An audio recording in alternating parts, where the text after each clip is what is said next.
بسم اللہ الرحمن الرحیم۔ السلام علیکم۔ پیغمبروں میں سے ایک پیغمبر حضرت یسوع علیہ السلام کی عمر مبارک کے آخری ایام تھے۔ انہوں نے اپنے جانشین کے بارے میں سوچا، لوگوں کو جمع کیا اور فرمایا، جو بھی مجھ سے 3 کاموں کا وعدہ کرے گا میں اس کو اپنا جانشین منتخب کروں گا۔ دن کو روزہ رکھے، رات کو بیدار رہے اور غصہ نہ کرے۔ لوگوں میں سے ایک جوان جس کی کوئی اہمیت نہ تھی اور جس کو کوئی جانتا نہ تھا درمیان سے اٹھا، کہا کہ میں ان شرائط پر عمل کروں گا۔ دوسرے دن پھر حضرت یسوع علیہ السلام نے لوگوں کے سامنے اس بات کو دہرایا۔ اس جوان کے علاوہ کسی نے جواب نہیں دیا۔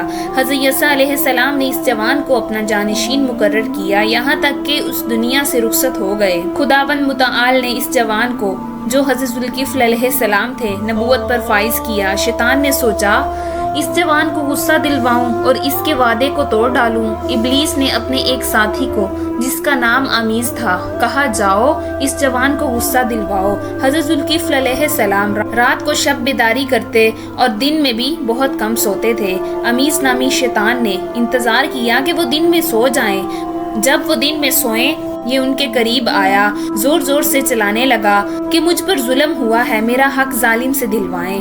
حضرت نے فرمایا، جاؤ اس کو میرے پاس لے کر آؤ۔ حبیب نے کہا، میں یہاں سے نہیں جاؤں گا۔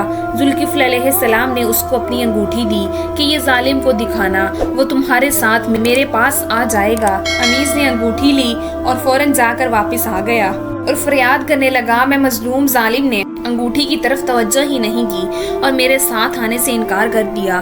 دوبارہ ذوالکفل علیہ السلام نے اسے فرمایا، اچھا مجھے کچھ دیر سونے دو، گزشتہ رات بھی نہیں سویا۔ امیز نے کہا، مجھ پر ظلم ہوا ہے اور آپ آرام کرنا چاہتے ہو۔ حضرت ذوالکفل علیہ السلام نے کچھ لکھ کر اس کو دیا کہ یہ اس ظالم کو جا کر دو، اس کو میرے پاس لے کر آؤ۔ تیسرے دن جب آرام کرنے لگے تو امیز نامی شیطان نے ان کو بیدار کیا۔ ذوالکفل علیہ السلام نے امیز کا ہاتھ پکڑا، اس کے ساتھ چل پڑے، لیکن غصہ نہیں کیا۔ امیز نے جب یہ دیکھا کہ ان کو غصہ نہیں آ رہا، جو اپنا ہاتھ ذوالکفل علیہ السلام سے چھڑوا کر بھاگ گیا۔ محترم ناظرین، غصہ انسان کی عقل کو زائل کر دیتا ہے اور غصے کو ہی پی جانا انبیاء کی صفات میں سے ایک صفت ہے۔ رسول اکرم صلی اللہ علیہ وسلم کی ایک حدیث ہے کہ غصہ ایمان کو اس طرح خراب کرتا ہے جیسے سرکہ شہد کو۔ اللہ تعالی ہمیں غصے پر قابو کرنے کی توفیق عطا فرمائے۔ امید کرتی ہوں کہ آپ کو آج کی ویڈیو اچھی لگی ہوگی۔ اگر آپ کو ہماری ویڈیو اچھی لگی ہے تو ویڈیو کو لائک کریں اور اس طرح کی مزید ویڈیوز دیکھنے کے لیے ہمارا چینل سبسکرائب کر لیں۔ ملتے ہیں نیکسٹ ویڈیو میں، اجازت دیجیے، اللہ حافظ۔